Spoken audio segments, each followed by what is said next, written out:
Hi there and welcome to Hyundai Power Products. My name is Adrian and today we're going to be looking at this HY3200SEi inverter generator and specifically the carburetor. Now there are several reasons why we may want to service the carburetor, the most common of which will be contaminated fuel, water in the fuel and stale fuel. So the first thing we would need to do would be to drain the fuel system completely. Now there is a separate video on this and I'll put a link in the description below on draining the fuel.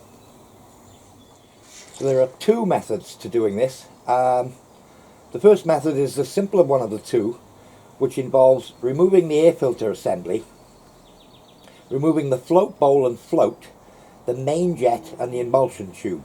Once we've done these we can clean them thoroughly, put them back and give it a try. And the second method is to be much more thorough with the unit and completely remove it and clean up the whole unit, perhaps in an ultrasonic tank or with carburetor cleaner, and then reassembling the lot and putting it back. I'll do the float bowl version first, and once I've taken the carburetor off later in the video you'll be able to see exactly what I'm doing with this float bowl, because it'll be very difficult for me to film in there closely.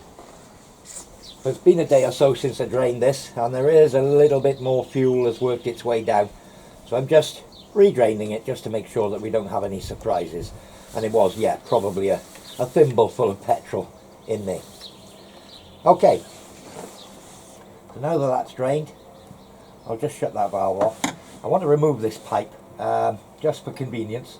Squeeze the little clip, pull it back, and then a little pair of pliers and I can just tease the pipe off and out of the way. So I'm going to undo the air filter cover.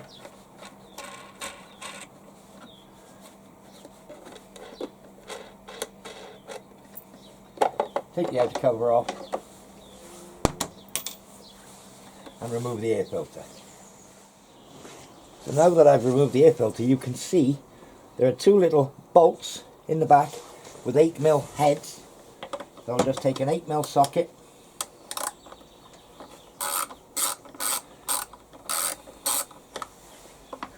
loosen the two bolts off,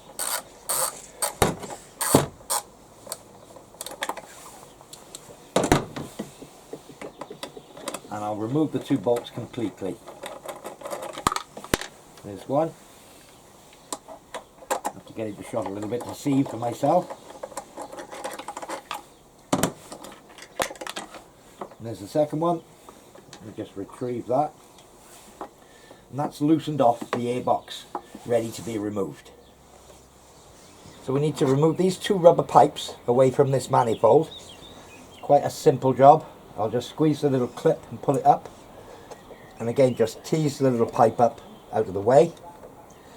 The same with this one. Squeeze the clip, bring it back along those pliers, just tease the little pipe out of the way. So there are two nuts, one here and one at the back, holding this manifold on. So we can undo the two nuts. Now it's going to be very difficult for me to show you me undoing the one at the back, but with a 1/4 ratchet and a 10mm socket I'll be able to just get in there. Okay, let's got it loose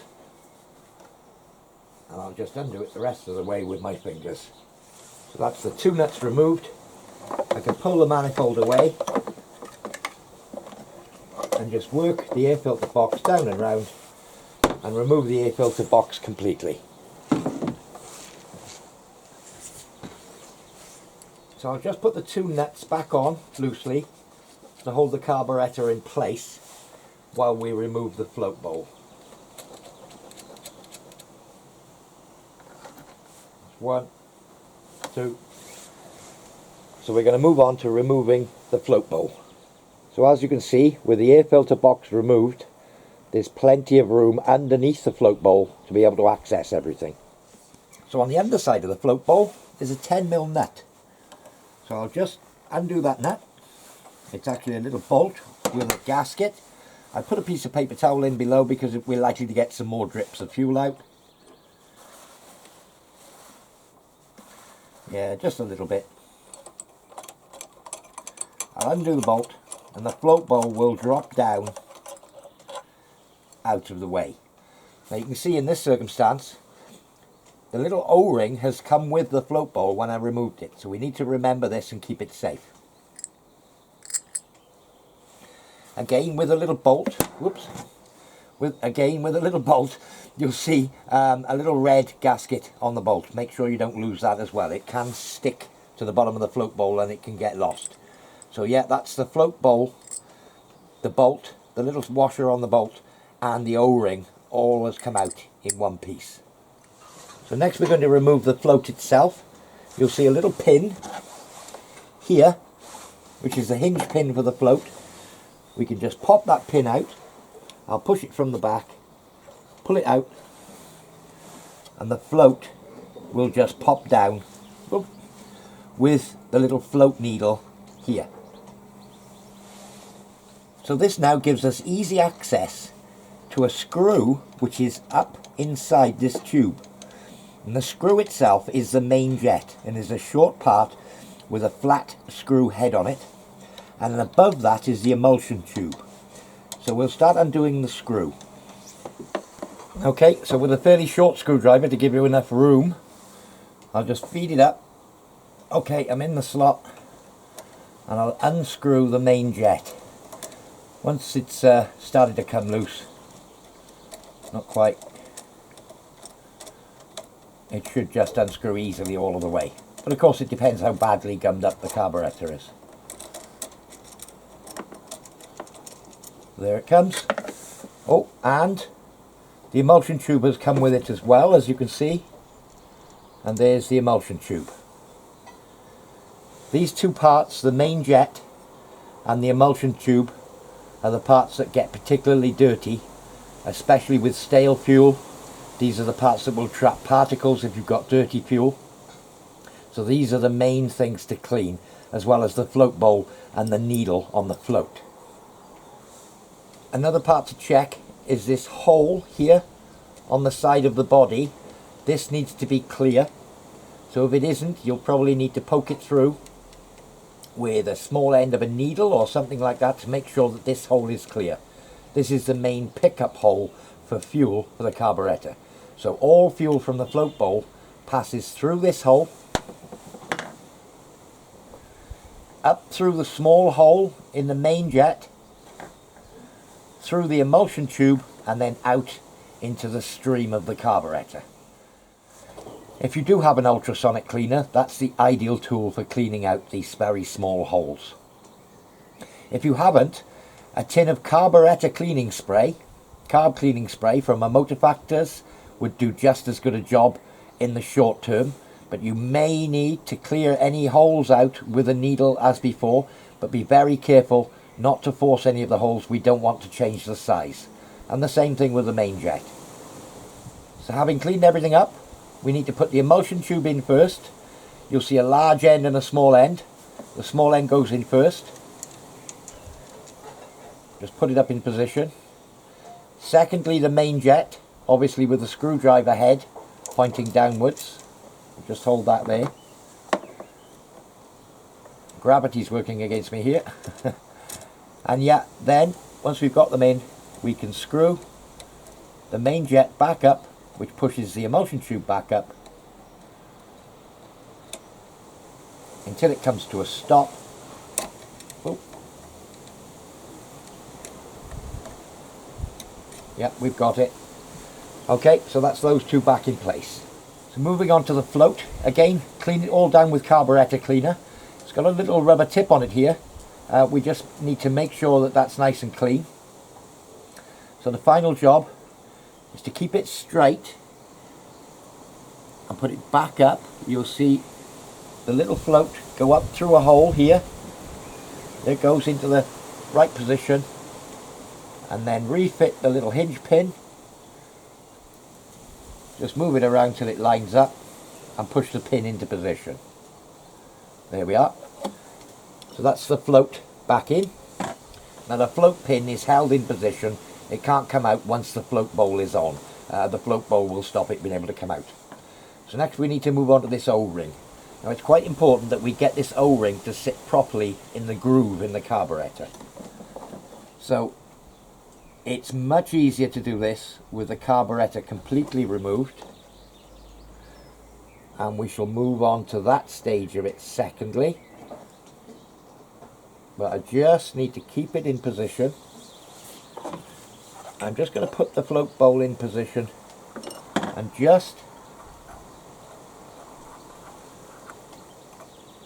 I should be able to feel it when the O-ring is sitting correctly. It may be easier to line up the O-ring on the float bowl.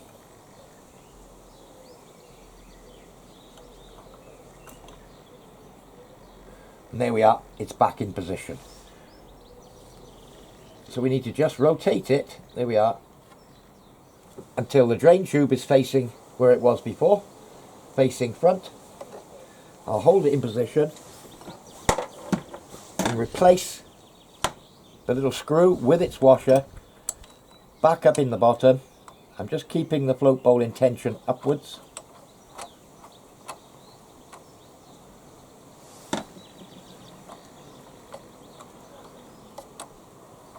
Hold on.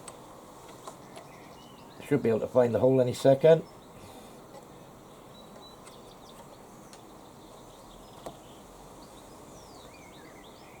There we are. I'm just going to check all the way around to make sure that I haven't trapped that O-ring anywhere. And it is back in its correct location. So let's move on to taking the carburetor off. I've just removed the two nuts that I put on loosely. You'll see a card gasket here on the outer edge, and you can carefully just remove this gasket, being very careful not to tear it. But again, these gaskets are available from our parts department, along with replacement carburetors should your car be that bad that it's unrepairable. So if I just pull the carburetor this way, it should pull the gasket with it. I don't want to damage the gasket. Here it comes. Okay. So there's the little gasket removed in one piece. And the carburetor comes off in this direction. You need to keep going right to the end of the studs. If I just tip it back here, you can see the main fuel pipe coming in here. Much the same as the other clips. A pair of pliers. Oops. And I'll just pull the clip out of the way. And again, just tease the pipe off the end.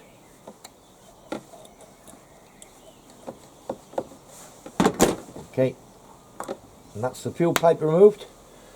Now the carburetor will come out, but as you can see, it's still connected by its control cables. So we need to remove the little stepper motor assembly off the top of the carburetor. So we've got some screws around the outside. That's the first one.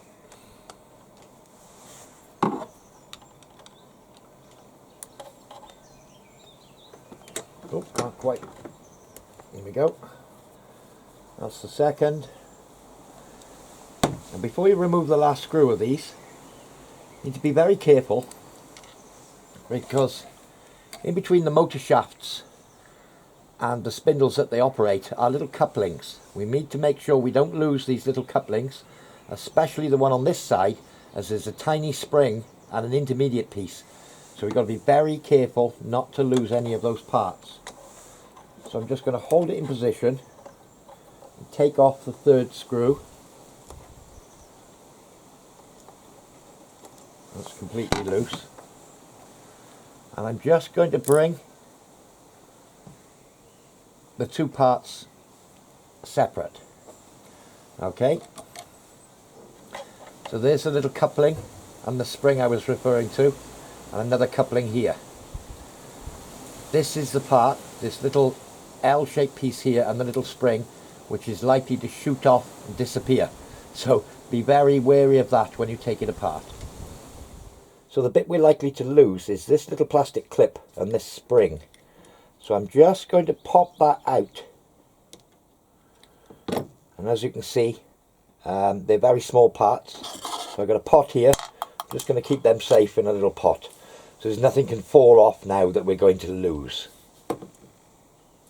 So let's start stripping this carburetor apart, and I've got a nice clean area here.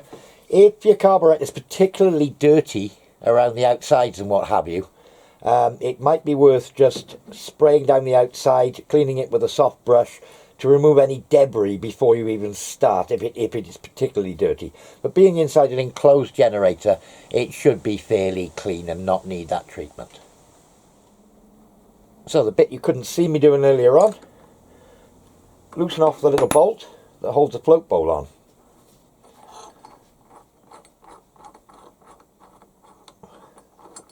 So the little bolt with its washer, we'll put that safe in the pot. I'll remove the float bowl. Now, as you can see, this float bowl is plated and this one is immaculate. But if you've got rust or debris in the bottom of your float bowl, pretty much answers the question as to why your machine wouldn't start. Again, that normally rust in the bottom would be water in your fuel. But stale fuel obviously will leave a varnishy sort of film everywhere if you've drained out stale fuel. So again, if it's had stale fuel, this can be cleaned with carburetor cleaner, or in the ideal world in your ultrasonic tank if you have one. But carburetor cleaning spray, some blue roll, give it a good wipe all surfaces, and then blow it out with compressed air afterwards. But that's the float bowl itself. So we'll move on. Get this where you can see it. So the little pin for the float, I'll push it to one side, pull it out, and that's the little float pivot pin. Again in the pot, and I'll remove the float, and you can see the little float needle there with the rubber end on it.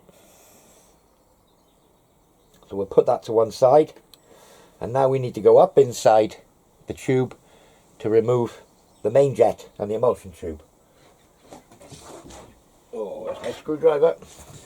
So yeah, I put my screwdriver up, unscrew it anti-clockwise,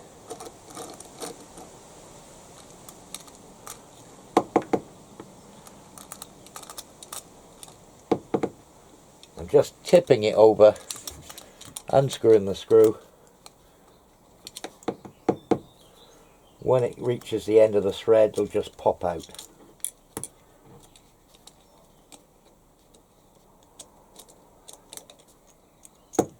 Very nearly. There she comes. So that's the main jet with the hole through the centre. We'll look at cleaning that in a moment. And in this case, the emulsion tube fell out. If your carburetor, let me just take this O-ring has come out as well. Let me get him out of the way and put him somewhere safe in the pot. If the emulsion tube doesn't fall out, normally, let me just bring you in here. Let's see if I can put it back into position. Open up the carburetor, and you can see the end of the emulsion tube. Let me bring you to the camera a bit more. Whoop. Just sticking up there in the picture. You can just press on the end of it. Yeah, press on the end of it and it will press up. Once it's moved, once it's moved, it'll pop out. So we'll just tip that out, and there's the emulsion tube removed.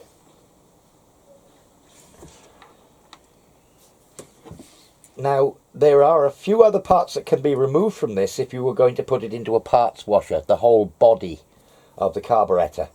There's a few pieces here. You'll see this black screw. Now take a note of how far the screw is sticking out. And what that does is governs the slowest position that the throttle can be. So just take a visual reference of where it is now. Or you can measure with a rule the gap in here. In fact, I'll get myself a rule, 2 seconds.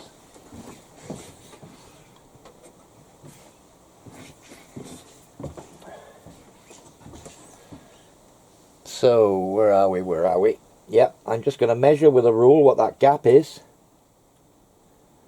I can see it's stuck out 3mm out from this side of the cast. Let me give you a better view. Yeah, I'm looking here. This is stuck out 3mm. So I'll replicate that when I put it back in. So I'll just remove that screw completely. Again, I'll put that in my pot. And the final thing is this black plastic plug here. Now you can just tease this out. Okay, it's got a couple of O-rings and what have you on it, and it probably will need to go in the parts washer as well, or be sprayed with carburetor cleaner. So we'll put that in the pot. And now the carburetor is completely taken apart, other than these few plastic swivels on the top, which we can leave in place. We don't want to go taking any of the butterflies or completely stripping it, but this would be ready now as a unit to go into a parts washer. Again, if you haven't got a parts washer, which I haven't here, you'd spray carburetor cleaner in through all of the holes that you can see in the carburetor. Every one of the small jets, spray everything you can possibly spray, up where the float sits, the float valve sits, in through the fuel inlet, everywhere you can possibly spray with carburetor cleaner, and then give it a good blow off with compressed air afterwards, and let it thoroughly dry. So again, the main jet, the emulsion tube, sorry, the main jet, any of the small parts can be put in an ultrasonic cleaner. Failing that, we need to spray all of these parts. You may need to use a little pin just to make sure that all the holes are clear. I'd probably need a magnifying glass to see these myself. You can blow it through in between applications of carburetor cleaner to make sure that all the holes, the little hole through the main jet, the hole through the middle of the emulsion tube, all the little holes are completely clear. Again, pay a bit of attention to the little float, the little needle on the end of the float. It's got a rubber end on it. Spray all this down as well just to make sure that rubber end is clear. And blow everything with an air line before we start reassembling. So let's start to reassemble. So reverse order, back in with a little plug. It'll push down into position. Not quite. It's very clean and very dry after being sprayed with carb cleaner. I may need to get a little bit of engine oil on my fingers just to ease those O-rings into the hole. So having applied a little bit of oil onto there and got it in, we can replace the little screw which retains it. And again, we're going to screw this into the same position where it was before, stuck out 3mm.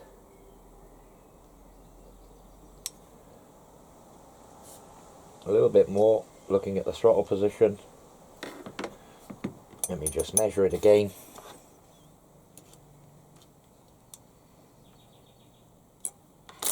Say another quarter turn.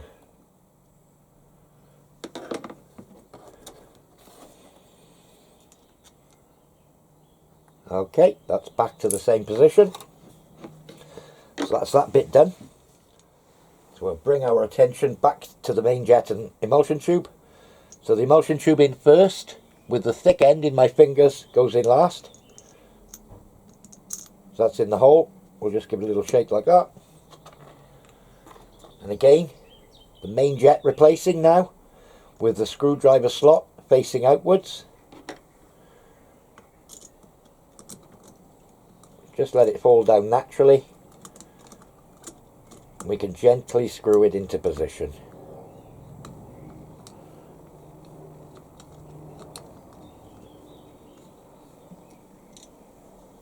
Okay, so that's that in. So the next thing now is to refit the float. So you'll see the little brass tube here. The float valve or needle goes up into that hole. And I need to get the little pin out of the pot. There it is. We've got to line up the spindle with the pin, and it should just slide through with no problems at all. So that's the float back in position.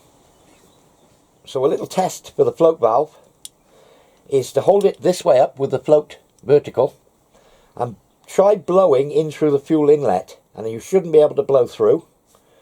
Then if you turn it the other way with the float hanging down and then blow through, you should be able to blow through easily. So that just tests that the float valve is working. Okay.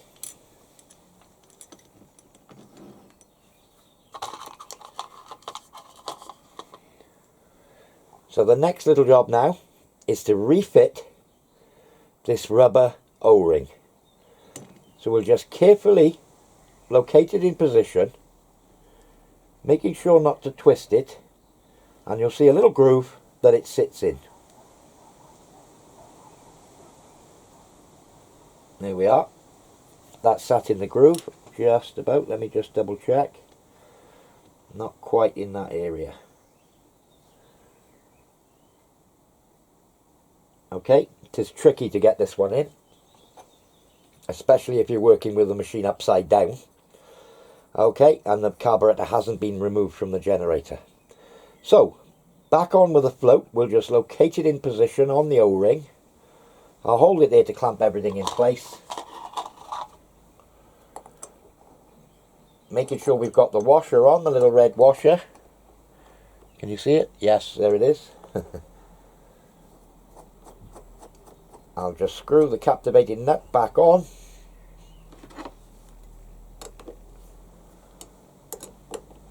And tighten the float bolt down with the 10mm spanner onto the O-ring. Now it's always worth checking, once you've tightened it down, that you haven't got the O-ring hanging out anywhere around the circumference. It can jump on you when you're not looking, as things tend to do. But that's absolutely fine. It's all clamped down. So, the final thing to do is put that little spring that always disappears back into position. It's going to be hard for me to demonstrate this. You've got a little pin. You put the spring on the pin. The one end of the spring goes in this U-shaped slot and then just drops back into the groove.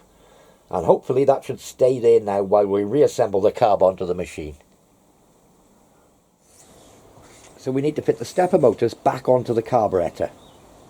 And you can see the two brass output shafts from the motors have got a flat on them. So when we're reassembling the carburetor back up onto here, we need to pay attention to the rotational position of the shafts down here on the carburetor in relation to the shafts on the stepper motors, so that they slip into the little slots on the top of the both halves. So, replacing the carburetor. So yes, these shafts, the throttle end one is unlikely to have turned, and the throttle sits on a spring in a natural position, which we set using this screw. So that should line up. The only thing that could be wrong is the choke. So we just need to have a look when we fit it together as to the rotation of this choke in relation to its little bar on the motor. So I'll just bring them up. Have I got it the right way around? Yes, I have. I'll just turn that choke to the correct position. I'm going to have to rotate the throttle to get it to line up on the pin. Very nearly there. Let me just check.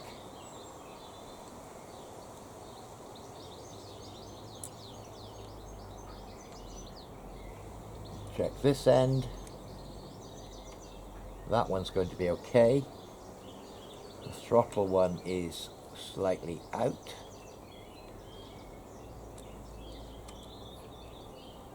There we go. I've got it held in position and both pins are lined up. So I'm just going to hold it there in position and do up the 3 screws that hold the stepper motors on.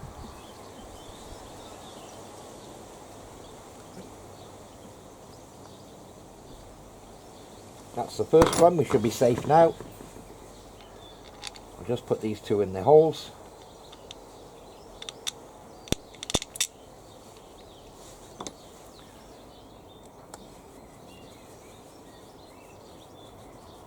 do up the 2 screws.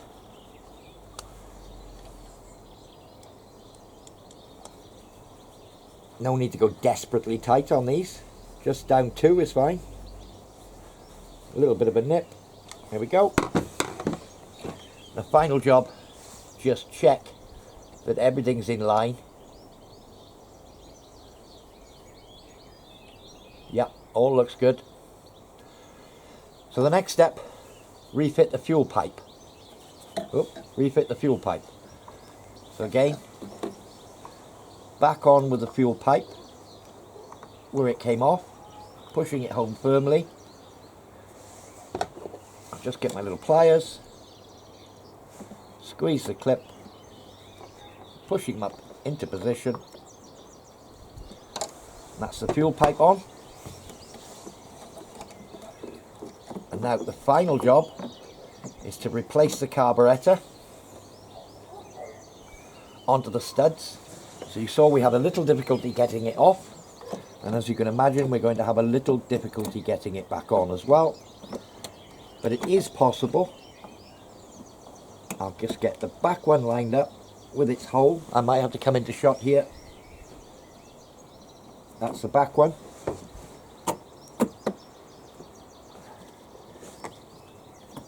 Just give myself a little bit of room by springing the case open a little. Not quite. In fact, what I might do, just rotate this bowl around a little bit to give myself some more space.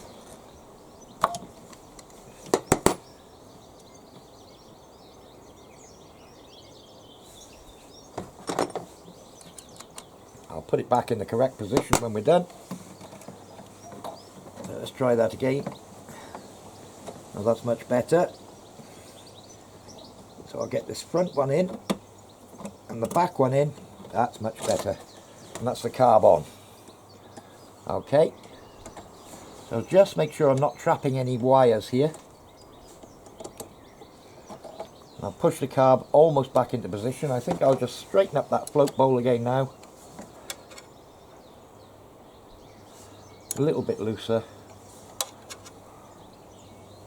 No danger of the gasket coming out. Okay, that'll do. I'll just tighten that up again now so I don't forget. So that's the carb back in position. We've got a gasket here somewhere. There it is. So you'll see a large lug on the gasket. That faces down. So back on with the gasket. Other way round. You'll see it matches up shape for shape on the carburetor when you've got it right. Back on with the gasket. So the next thing we're going to replace is the airbox. So we'll just feed it back down into its home in the bottom. It's a flexible pipe, this. Place the manifold over where the 2 bolts go. And we'll replace the nut on the front and the back of the little manifold.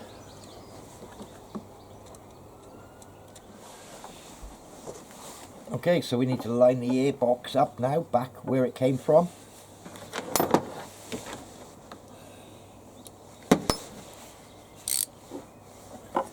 So just line up the 2 holes.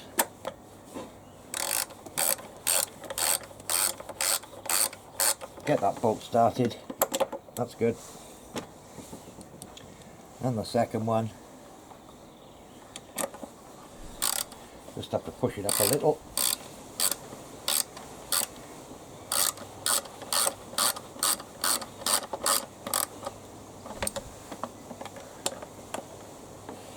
Ooh, where are you? There we go. I'll tighten the airbox back into position. There we go. I think at this stage we can put the filter back in. There is a separate video on cleaning the air filter. Back on with its cover. Tighten up the 2 wing nuts.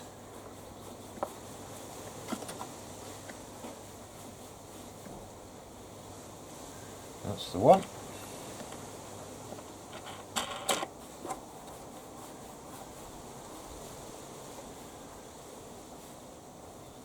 That's the second one. A couple of pipes to replace. So the small one goes on the manifold here. I'll just push it down into position. Let me just bring that clip back a bit. There we go. Again, pliers. That's that one. The crankcase breather on the larger pipe in the front. We'll bring that clip into position.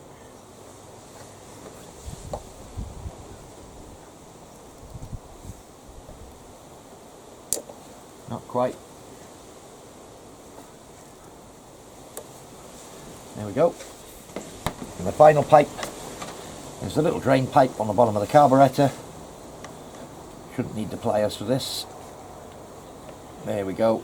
That's that back in position. Tuck it through its hole in the bottom of the generator.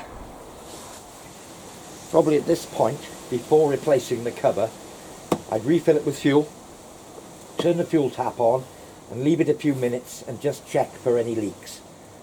But we should be okay. I've already done that with this. So yeah, the final job in that case, refit the outer cover.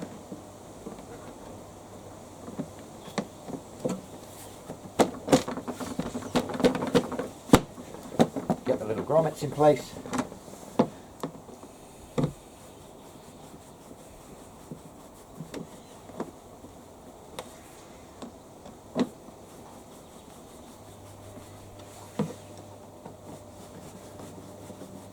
And tighten the 3 screws.